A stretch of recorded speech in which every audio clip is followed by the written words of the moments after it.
لا حول ولا قوة إلا بالله العلي العظيم. أعوذ بالله من الشيطان اللعين الرجيم. بسم الله الرحمن الرحيم.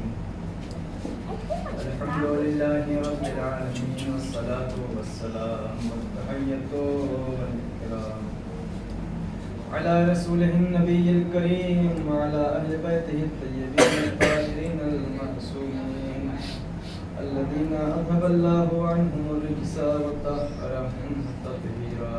اللهم صل على محمد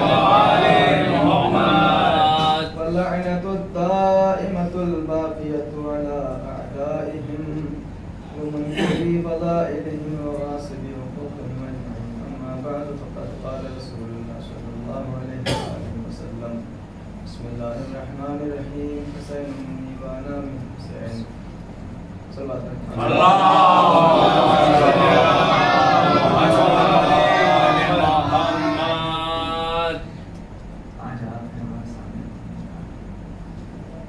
تیرے کے لیے امانت ہے، ضرورت محسوس ہوئی تو آپ سے لینے دعاؤں میں یاد رکھیے. ایک میں درود بھیجیے.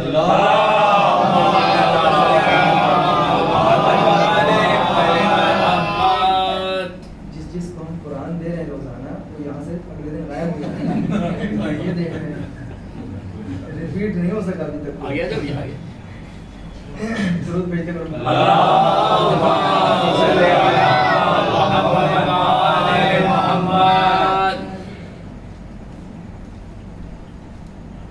پیغمبر اکرم کا ارشاد گرامی ہے کہ حسین مجھ سے ہیں اور میں حسین سے ہوں.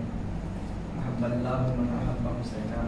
اللہ اس کو دوست رکھتا ہے، اس کو چاہتا ہے، اس کو پسند کرتا ہے کہ جو حسین سے محبت کرتے ہیں. عزیزان گرامی، یہ بہت بڑی نعمت ہے کہ اللہ ہمیں پسند کرے.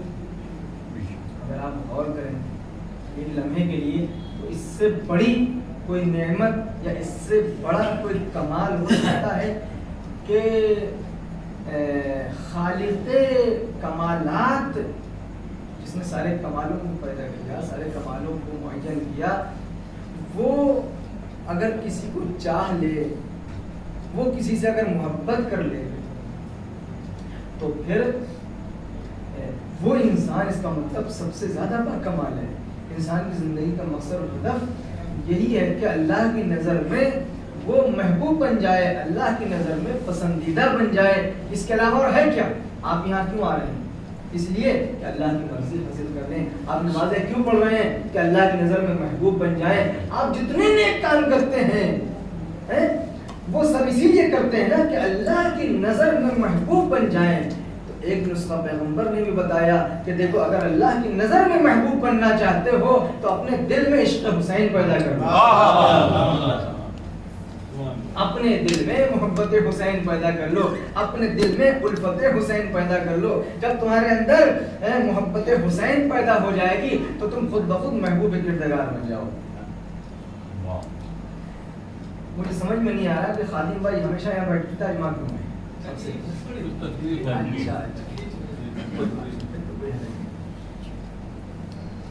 ایک مرتبہ درود بھیجے.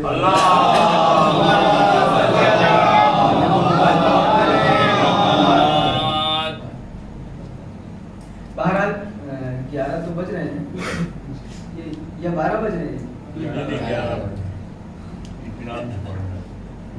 یہ بڑی والی رہے ہیں، چھوٹی والی پہلے. 11 درود بھیجے محمد.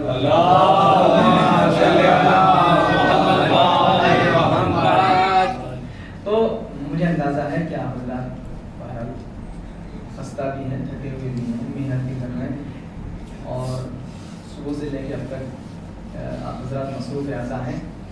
لیکن عزیزان گرامی، پیغمبری کی ایک حدیث ہے کہ افضل الاعمال احمزها، افضل الاعمال احمزها، سب سے زیادہ فضیلت والا عمل وہ ہے کہ جو سب سے زیادہ سختیوں والا عمل ہے. تو آپ کو اس تھکن سے گھبرانے کی ضرورت نہیں ہے. اس لیے کہ یہ جو آپ تھک رہے ہیں یہ کسی چیز کی عوض میں ہے. ایسے تھوڑی ہے کہ آپ خواہ تھک رہے ہیں. جب آپ کو معلوم ہے کہ اس کے عوض میں کچھ ملے گا، اور پھر یہ پیغمبر کی حدیث بھی ہے کہ جیسے جیسے عمل میں سختی بڑھتی جائے گی ویسے ویسے عمل کا ثواب بھی بڑھتا جائے گا. تو عزیزان گرامی، تو یہ جو آپ صبح سے لے کے آپ تک عزاداری میں مصروف ہیں، اس عبادت میں مصروف ہیں، اس سے قطعاً یہ نہ سوچیے گا کہ ہم اتنے تھک گئے. یقیناً بدن خستہ ہوتا ہے، لیکن خداوند عالم اس کا جبران کر رہا ہے. اور نہ جانے کتنی برکتیں ایسی ہیں جو ہمارے شامل حال ہو جاتی ہیں اسی عزاداری کی وجہ سے، جس کا ہمیں اندازہ بھی نہیں. یہ 10 دن کیسے گزر جاتے ہیں کہ پتہ بھی نہیں چلتا ہے، کب آئے کب ختم ہو گئے، صبح سے لے کے شام تک، جبکہ آپ مصروف بھی ہیں اس عبادت میں. لیکن یہ یاد رکھیے کہ اس کی بڑی برکتیں ہیں، اور وہ برکتیں پھر سارے سال انسان اپنی زندگی میں محسوس کرتا ہے. کتنی چیزیں ایسی ہیں کہ شاید ہم اس کو محسوس بھی نہ کر سکیں، کتنی برکتیں ایسی آئیں کہ شاید ہم محسوس بھی نہ کر سکیں. تو حسین کے صدقے میں نہ جانے کتنی برکتیں، کتنی مصیبتیں انسان سے ٹل جاتی ہیں، کتنی آفتیں دور ہو جاتی ہیں، کتنے ثواب میں اضافہ ہو جاتا ہے، نہ جانے کیا کیا. کیونکہ حسینی جو مجلس ہے درسگاہ ہوتی ہے، درسگاہ. وہاں کے اوپر ہر طریقے کے درس ملتے ہیں، وہاں پہ ہر طریقے کی باتیں آپ کو سننے کو ملتی ہیں، وہاں پہ اخلاقیات بھی ملتے ہیں، وہاں پہ احکامات بھی ملتے ہیں، وہاں کے اوپر فضائل بھی سننے کے لیے ملتے ہیں، وہاں پہ مصیبت اہل بیت کا تذکرہ بھی ہوتا ہے، وہاں پہ ایک دوسرے سے ملاقاتیں بھی ہو جاتی ہیں، وہاں پہ ایک دوسرے کے حالات سے باخبر بھی ہو جاتے ہیں، وہاں کے اوپر ثواب بھی ملتا ہے. ان لفظوں کو بدل کے یوں کہا جا سکتا ہے کہ یہ مجلس حسین ایک ایسی جگہ ہے کہ جہاں کے اوپر انسان کی دنیا بھی سنورتی ہے، جہاں کے اوپر انسان کی آخرت بھی. عزیزان گرامی، بہت سارے ایسے اعتراضات ہیں جو کیے جاتے ہیں اس عزائر سے شہداء کے اوپر، اور گھبرانے کی ضرورت نہیں ہے. یہ بہت پہلے سے چلے آ رہے ہیں، اور یہ حق اور باطل کی لڑائی کوئی نئی نہیں ہے، یہ بہت پرانی لڑائی ہے. کبھی ہمیں اس بات سے گھبرانے کی اور ڈرنے کی ضرورت نہیں ہے. اس نے یہ اعتراض کر دیا، اس نے یہ فتویٰ دے دیا، اس نے وہ فتویٰ دے دیا. سال بھر فتوے چلتے رہتے ہیں، سال بھر فتووں کے کارخانے اور فتووں کی فیکٹریاں چلتی رہتی ہیں کہ اب یہ بدعت ہے، اور اب یہ حرام ہے، اور اب یہ ناجائز ہے، اب یہ کام ٹھیک نہیں ہے، اور اب یہ خلاف شریعت ہو گیا، اور اب یہ خلاف قرآن ہو گیا. فتووں کو نہیں ذکر کرنا چاہتا، لیکن سارے سال یہ لوگ جتنی محنت کرتے ہیں ان فتووں کے اوپر، اور سارے سال جو یہ محنتیں کرتے ہیں اس فیکٹری میں بیٹھ کر کے کہ اس بار یوں کہنا ہے اور اس بار یوں کہنا ہے، اور اس میں یہ استدلال کر لیا جائے اور اس کے اندر یہ دلیل ڈھونڈ لی جائے. سارے سال کی جو محنت ہوتی ہے، جیسے ہی محرم آتا ہے اور مجلس حسین کا آغاز ہوتا ہے اور بیانات کا سلسلہ شروع ہوتا ہے، اور خطبہ ذاکرین علماء جب بیان کرتے ہیں وہ تاریخ کربلا، وہ تاریخ امام حسین، وہ سیرت امام حسین، وہ اسلام کی باتیں، تو وہ جتنی محنتیں ان کے سال بھر کی ہوتی ہیں نا، وہ سب کافر ہو جاتی ہیں اس 10 دن کے اندر. سمجھ لیجیے. اور یہاں کے اوپر ان کا جملہ مجھے یاد آ گیا، وہ بھی عرض کرتا چلوں. مرحوم خطیب اکبر مرزا اطہر صاحب، وہ بڑے مزے سے اس بات کو پڑھا کرتے تھے کہ سارے سال جو فتوے ہوتے رہتے ہیں اس کو لیے ایک مثال دیتے تھے. مثال میں ذہن میں آ کے بتاتا چلوں آپ کو. وہ کہتے تھے کہ یہ سارے سال جو فتوے چلتے ہیں اور محرم 10 دن کا آتا ہے، اور 10 دن کے اندر ان سب کو ختم کر دیتا ہے، مٹا دیتا ہے جو سال بھر کے جو انہوں نے محنت کی 11 مہینے. تو وہ مثال دیتے تھے کہ بھیا ایک محاورہ ہے اردو میں کہ 100 سنار کی اور ایک لوہار کی. 100 سنار کی اور ایک لوہار کی. اس کا مطلب تو آپ کو پتہ ہی ہوگا. وہ اپنی لکھنوی زبان میں کہتے تھے کہ آپ لکھنؤ والوں سے کہ صاحب آپ کو پتہ، آپ تو لکھنؤ کے ہیں، کہ وہ جگہ جگہ کے اوپر وہ سناروں کی دکانیں ہیں اور جگہ جگہ زیور بن رہے ہیں، اور وہ ایک چھوٹی سی دکان کے اندر وہ بیٹھا ہے بنانے والا، اور وہ کوئی چیز زیور چھوٹا سا بنا رہا ہے، اس کو چھوٹی سی ہتھوڑی ہے، اس کو گرم کر رہا ہے، ٹک ٹک ٹک ٹک ٹک ٹک ٹک ٹک ٹک، تب جا کر کے وہ کیا کرتا ہے؟ 100 مرتبہ اس پہ وہ ٹھوکتا ہے دھیمے دھیمے نزاکت کے ساتھ، تب جا کر کے کوئی چیز تیار ہوتی ہے. تو کہتے تھے وہ یہ جو سال بھر کے یہ جو مفتی ہیں جو محنتیں کر رہے ہیں کہ اب یہ فتویٰ دے دو، اب یہ فتویٰ دے دو، اب یہ بدعت لگا دو، اب اس کو حرام بنا دو، اب اس کو ناجائز بنا دو، یہ سب کچھ نہیں ہے. یہ وہی ٹک ٹک ٹک ٹک ٹک ٹک ٹک ٹک ٹک ٹک، اور یہ محرم آیا اور ایک ہتھوڑا مارا اس نے، ان کے سارے ٹک ٹک ختم. درود بھیجو محمد.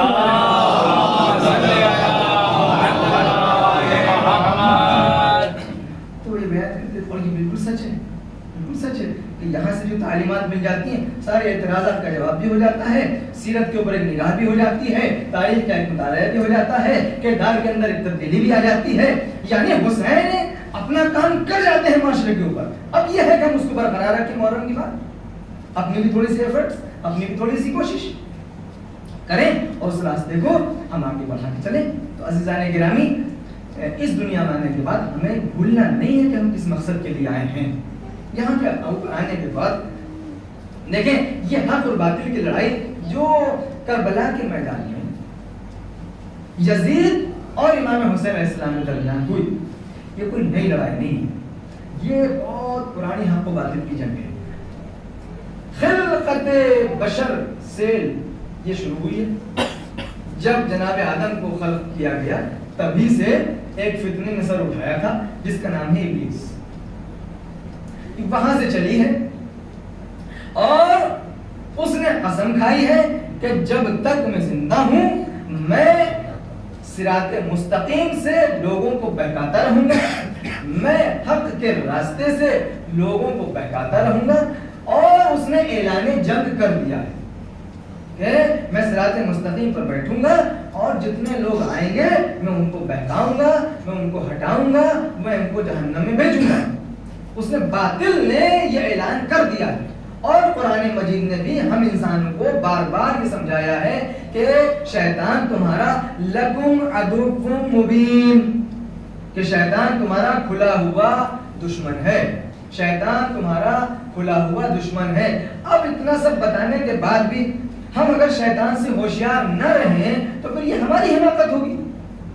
ارے بھائی چھپ کے آئے دشمن ہم نہ پہچان سکے اور دھوکہ کھا جائیں تو چلیے ایک عقل مند آدمی کا ٹھیک ہے آپ کو نہیں پتا تھا، لیکن اگر ہم جان بوجھ کر گڈھے میں گر جائیں تو پھر یہ اس میں اس کا ہنر نہیں ہے کہ اس نے ہمیں بہکا لیا، کہ ہماری حماقت ہے کہ ہم بہک گئے. توجہ چاہتا ہوں اس کا ہنر نہیں ہے. جب کہہ دیا گیا ہم سے تو عزیزان گرامی اب اس کو اور آگے بڑھا دیجیے. ہر زمانے میں ایک حق کا نمائندہ رہا ہے اور ایک باطل کا نمائندہ رہا ہے. لیکن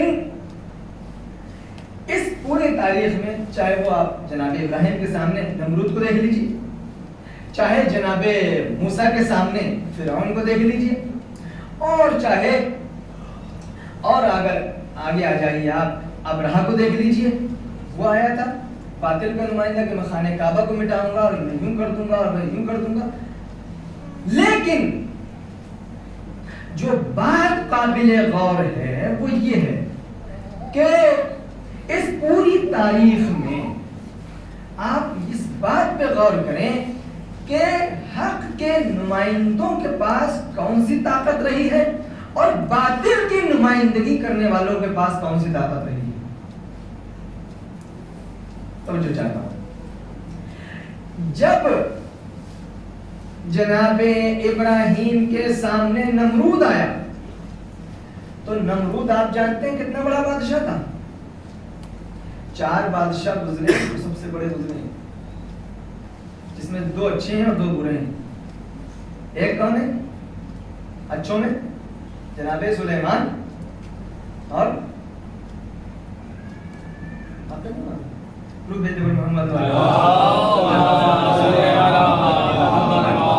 محمد.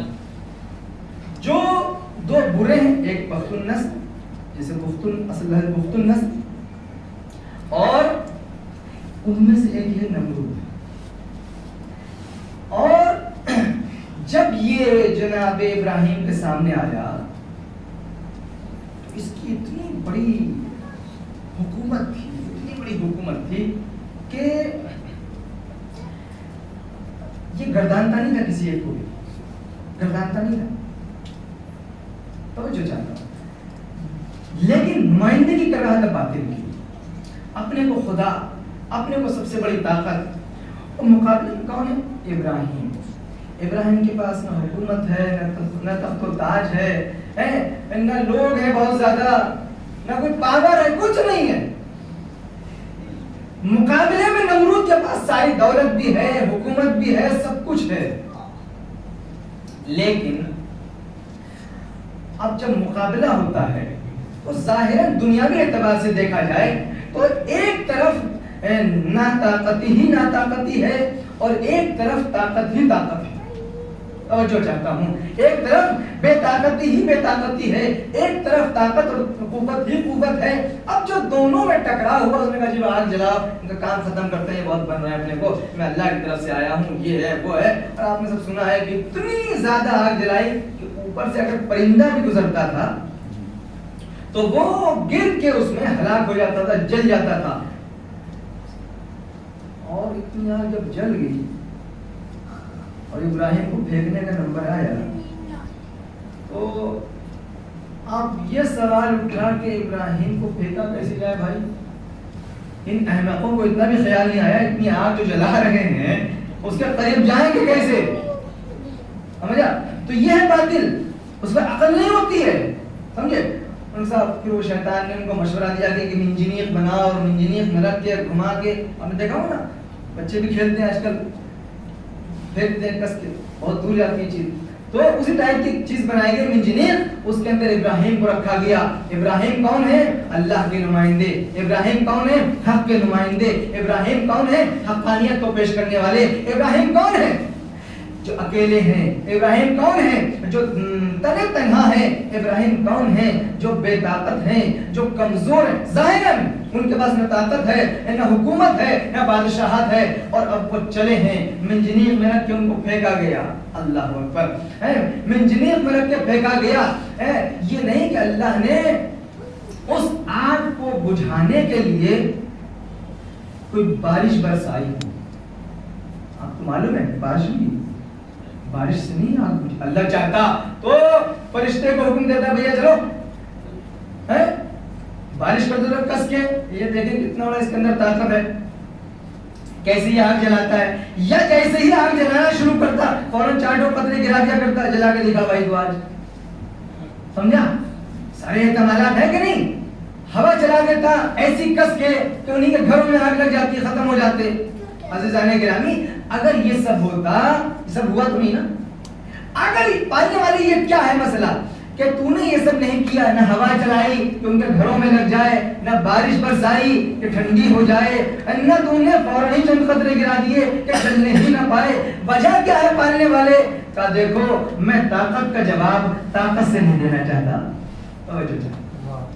اگر اس آگ کے اوپر میں پانی برسا دوں تو ایک طاقت اس نے مظاہرہ کیا، ایک طاقت میں مظاہرہ کروں، دو طاقتوں کا ٹکراؤ ہوگا تو یہ سمجھے گا کہ ہاں دیکھو میں بھی کچھ تھا، تبھی تو اس نے میری طاقت کو دبانے کے لیے اپنی طاقت کا استعمال کیا۔ توجہ چاہتا ہوں، یہ بہت ظریف نکتہ ہے کہ اللہ نے اپنی طاقت کا استعمال نہیں کیا، کہ نہیں کہ تیری اوقات ہی کیا ہے، یعنی اللہ سمجھانا چاہتا ہے کہ جسے تو طاقت سمجھ رہا ہے وہ ہماری نظر میں طاقت نہیں ہے، جسے تو قوت سمجھ رہا ہے ہماری نظر میں وہ قوت نہیں ہے۔ لہٰذا ابراہیم چلے ہیں اور چلنے کے بعد رستے میں فرشتے ملے، کسی نے کہا کہ ابراہیم مدد کر دوں؟ کہا نہیں، مدد کی ضرورت تو ہے لیکن تم سے نہیں ہے۔ پھر کسی اور فرشتے نے کہا حل لک حاجتن، ابراہیم کوئی حاجت تو نہیں؟ کہا ہاں حاجت تو ہے مگر تم سے نہیں۔ ایمان ابراہیم دیکھے، حاجت ہے مگر تم سے نہیں، ضرورت ہے مگر تم سے نہیں۔ یعنی ابراہیم یہ کہنا چاہتے ہیں کہ دیکھو تم سے حاجت بتا کے کیا کروں گا، جس نے پیدا کیا ہے وہ میری حاجت کو تم سے بہتر جانتا ہے، جس نے خلق کیا ہے وہ میری ضرورت کو تم سے بہتر جانتا ہے، جس نے بھیجا ہے وہ تم سے بہتر واقف ہے۔ ان سارے امتحانات سے گزر کے ابراہیم آگ میں پہنچے. تاریخ لکھتی ہے کہ آگ پہ نہ پانی برسا نہ ہوا چلے, کچھ نہیں. اسی آگ کی ماہیت کو اللہ نے تبدیل کر دیا. کہ دیکھو جس کو تم طاقت سمجھ رہے تھے, اگر ہم چاہیں تو اسی کو کمزوری میں بدل سکتے ہیں. یعنی دنیا کا طرز تفکر بتانا چاہتے ہیں کہ دنیا جس چیز کو طاقت سمجھ رہی ہے, ہماری نظر میں وہ طاقت نہیں ہے, بلکہ طاقت اس کو ہے, بلکہ طاقت اس کو کہتے ہیں کہ جس طرف ہم اشارہ کر دیں. ابراہیم کو دنیا کمزور سمجھ رہی تھی, ابراہیم کو بے طاقتی سمجھ رہی تھی کہ ایک طرف بے طاقتی ہی بے طاقتی ہے, ایک طرف طاقت ہی طاقت ہے. قدرت نے سمجھایا طاقت اسے نہیں کہتے جسے تم جمع کرو, طاقت اسے کہتے ہیں جدھر ہم اشارہ کر دیں. محمد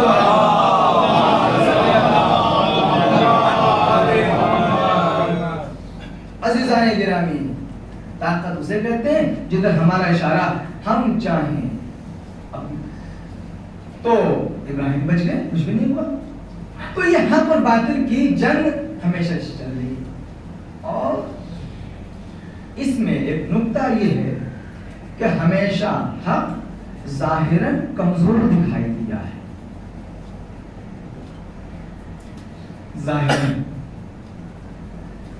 ظاہراً کے قید لگا, حق ظاہراً کمزور دکھائی دیا, لیکن جب ٹکراؤ ہوا تو نتیجہ یہ نکلا کہ دنیا جسے کمزور سمجھ رہی تھی وہ ہمیشہ جیتا, اور دنیا جسے طاقتور سمجھ رہی تھی وہ ہمیشہ ہارا. اور یہ میں نے کہیں عرض بھی کیا ہے کہ یہ نمرود جو اتنا بڑا طاقتور تھا, یہ مرا کیسے؟ ایک مچھر کے ذریعے سے. یا اللہ, اتنا بڑا آدمی ہے, اتنا بڑا بادشاہ ہے, اتنا بڑا پاورفل آدمی ہے, کسی فرشتے کو بھیج آ کے مقابلہ کرے, مارے کم وقت. پھر وہی بات جو میں نے عرض کیا, یا اللہ اوپر سے کوئی ایسا پتھر زبردست گرا دے, کچھ کر دے. یہ کیا مطلب ایک چھوٹے سے مچھر کے ذریعے سے؟ توجہ چاہتا ہوں, یہ کیا مسئلہ ہے کہ ایک نہایت ہی ضعیف, نہایت ہی کمزور مخلوق جسے مچھر کہتے ہیں, اس کے ذریعے سے تو سب سے بڑی طاقت کا خاتمہ کر رہا. تو شاید آواز قدرت آئے کہ تم نے ہمارا قانون نہیں سمجھا, ہم طاقت کا جواب طاقت سے نہیں دینا چاہتے. توجہ چاہتا ہوں, ہم طاقت کا جواب طاقت سے نہیں دینا چاہتے, ہم تم کو یہی سمجھانا چاہتے ہیں کہ طاقت وہ ہوتی ہے جہاں ہمارا اشارہ ہو جائے. تو لہذا جس مچھر کو دنیا کمزور سمجھ رہی تھی, ہم نے اس کے اندر طاقت رکھ کے بتائی کہ دیکھو تمہارے نظر میں وہ کمزور ہو سکتا ہے, لیکن ہمارے نظر میں جب ہماری نگاہ پڑ جائے جس چیز کے اوپر, اس میں طاقت پیدا ہو جاتی ہے. تو لہذا ہم یہ چاہتے ہیں کہ یہ ظالم مرے بھی اور ذلیل ہو کے مرے بھی. توجہ چاہتا ہوں, یہ ظالم مرے بھی اور ذلیل ہو کے مرے, یہی مسئلہ تھا. اب آئیے انشاءاللہ کل اس سلسلے کو آگے بڑھاؤں گا آپ کی خدمت میں. جو میں نے کل بات چھوڑی تھی اس کو آگے بڑھا دوں تھوڑا سا, کہ حسین اور یزید پہچانے آپ, امام حسین کو بھی پہچانے یعنی ان کی عظمتوں کو, اور یزید کو بھی پہچانے یعنی اس کی خباثتوں کو. دیکھیں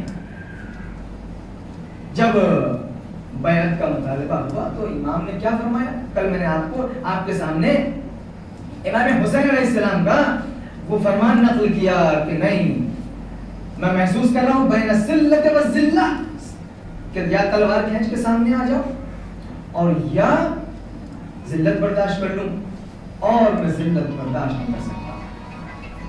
نہ صرف میں بلکہ اللہ برداشت نہیں کر سکتا, نہ صرف اللہ بلکہ اس کا رسول بھی برداشت نہیں کر سکتا, نہ صرف رسول بلکہ مومنین بھی برداشت نہیں کر سکتے, نہ صرف مومنین بلکہ وہ گودیاں, وہ پاکیزہ گودیاں بھی برداشت نہیں کر سکتی جس میں حسین کی پرورش ہوئی. یہ حسین ابن علی کا اعلان تھا. کل میں نے آپ کی خدمت میں عرض کیا تھا کہ یہ حسین کا اعلان ہے, کل آپ کو بتاؤں گا دشمن کا اعلان کیا ہے. اب آئیے کربلا کے میدان میں ساری کوششیں ہو رہی ہیں, ابھی بھی کوششیں ہو رہی ہیں. پانی نہیں جو بند ہو رہا ہے وہ اسی لیے بند ہو رہا ہے کہ جب پیاس لگے گی تو ہو سکتا ہے پیاس کے دباؤ میں آ کے حسین بیعت کر لیں, جب سختیاں بڑھیں گی، جب دھوپ کی تپش بڑھے گی تو ہو سکتا ہے کہ مثلاً حسین کے دماغ میں بات آ جائے کہ بیعت کر لیں، لیکن نہیں، ساری کوششوں کے بعد عمر سعد نے جب رپورٹ دی ہے یزید کو، عمر سعد نے جب رپورٹ دی ہے کربلا کے میدان میں رہ کے یزید کو، تو وہ لکھتا ہے اس میں کہ اے یزید، ہم نے ساری کوششیں کر لی، ہم نے ساری محنتیں کر لی، ہم نے سارا زور لگا لیا، ہم نے سب کچھ کر کے دیکھ لیا، لیکن نتیجہ یہ ہے کہ ان الحسین لا یبایع، حسین بیعت کے لیے تیار نہیں ہے۔ اللہ اکبر، یہ کون کہہ رہا ہے؟ یہ کچھ چاہنے والا نہیں کہہ رہا ہے، یہ کوئی محب نہیں کہہ رہا ہے، یہ کون ہے؟ یہ دشمن کہہ رہا ہے، یہ خون کا پیاسا کہہ رہا ہے، یہ قاتل کہہ رہا ہے، یہ وہ ہے کہ جو حسین کے اوپر ظلم کر رہا ہے۔ یہ دشمن کی عزیزان گرامی اپنے تعریف کریں تو اس میں کیا کمال ہے؟ اپنوں کی زبان سے تعریف کروا لینا آسان ہوتا ہے، لیکن دشمن کی زبان سے تعریفیں آ جائیں، یہ کردار حسینی ہے، یہ حسین کا کردار ہے کہ وہ لکھتا ہے کہ ہم نے ساری محنتیں کر کے دیکھ لی، ہم نے ساری کوششیں کر کے دیکھ لی، ہم نے ہر حربہ آزما کے دیکھ لیا، لیکن بھیا دیکھ سن لے، نتیجہ یہ ہے، رزلٹ یہ ہے کہ ان الحسین لا یبایع، حسین بیعت نہیں کریں گے۔ اس کے بعد ریزن لکھتا ہے آگے، توجہ چاہتا ہوں، اس کے بعد ریزن لکھتا ہے آگے، کہتا ہے لأن نفس ابیہ بین جنبیہ۔ یہ کون کہہ رہا ہے؟ عمر سعد کہہ رہا ہے، میدان کربلا سے رپورٹنگ کر رہا ہے کہ ہم نے سارا زور لگا لیا، لیکن نتیجہ یہ ہے کہ حسین بیعت نہیں کر رہے ہیں، حسین بیعت نہیں کریں گے۔ کیوں نہیں کریں گے؟ اس لیے کہ حسین کے پہلو میں ان کے باپ علی کا دل ہے، اس لیے کہ حسین کے پہلو میں علی کا دل ہے۔ یہ ریزن لکھ رہا ہے، یہ وجہ بتا رہا ہے کہ ہم نے کوششیں تو بہت کی، لیکن حسین بیعت نہیں کریں گے، اس لیے کہ حسین کے پہلو میں علی کا دل ہے۔ عزیزان گرامی، یہ اقرار کون کر رہا ہے؟ دشمن کر رہا ہے۔ یہ اعتراف کون کر رہا ہے؟ یہ فضیلت کون بتا رہا ہے؟ دشمن بتا رہا ہے۔ بس یہ میں نے رپورٹنگ آپ کی خدمت میں عرض کی، اب میں ایک نتیجہ دینا چاہتا ہوں۔ اب یزید کو چاہیے تھا کہ جواب دیتا، اس نے ریزن بتایا نا کہ چونکہ علی کا دل ہے حسین کے پہلو میں، لہذا حسین بیعت نہیں کریں گے۔ عزیزان گرامی توجہ چاہتا ہوں، اگر میرے ساتھ آپ ہیں، اب مجھے یہ بتائیے کہ اگر علی نے کسی زمانے میں کسی باطل کی بیعت کی ہوتی تو آج یزید کو کہہ دینا چاہیے تھا کہ عمر سعد یہ تو کیا کہہ رہا ہے؟ علی نے تو بیعت کی تھی، حسین کو بھی بیعت کرنی چاہیے، لیکن ادھر سے رپورٹنگ دینا اور ادھر سے کوئی جواب نہ آنا یہ بتا رہا ہے کہ کسی باطل کی کل نہ علی نے بیعت کی تھی نہ کسی باطل کی آج حسین نے بیعت کی۔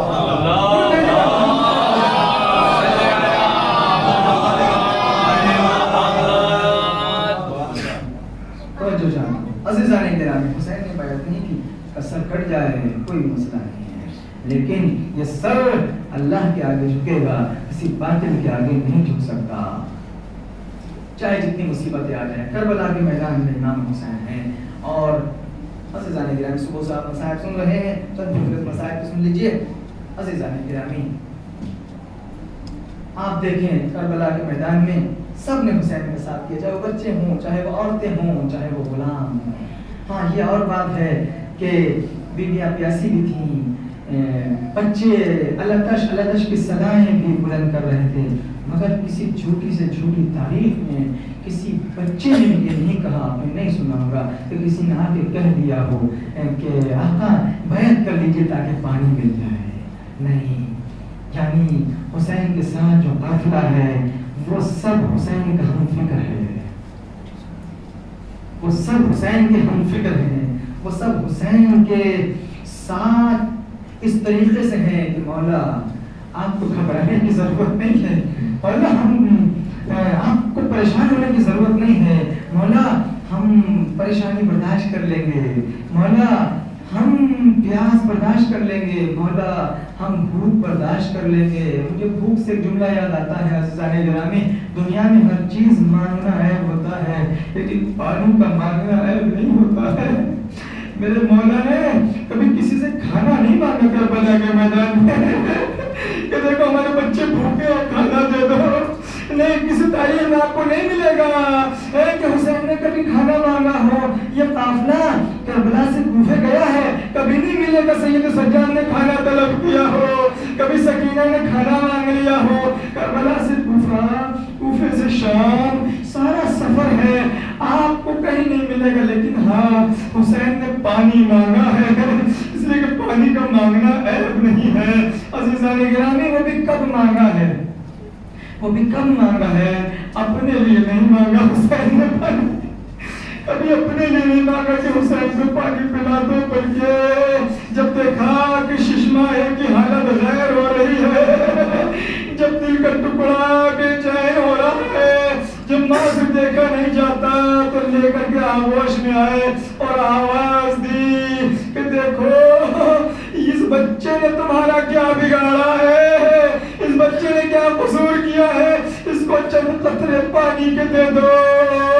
تاریخ بتاتی ہے کہ جب کوئی جواب نہ آیا تو میرے مولا نے بچے سے کہا کہ تم بھی تو حجت خدا کے فرزند ہو, اپنی حجت کو تمام کر دو.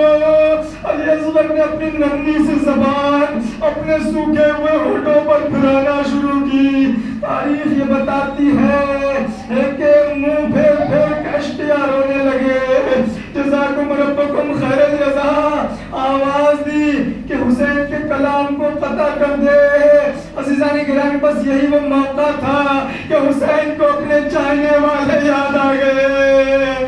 آپ کو یاد کر کے حسین رونے لگے اور شعر پڑھا, یا لیتنی کنتم فی یوم عاشوراء, اے میرے عاشقوں, اے میرے چاہنے والوں, کاش تم کربلا میں ہوتے اور دیکھتے میں کیسے اپنے بچے کے لیے پانی مانگ رہا تھا. پانی کے سوال پر 3 بھال کا تیر چلا تھا, ننھا سا گلا تھا, گلے کو چھیدتا ہوا تیر میرے بازو میں آ گیا تھا.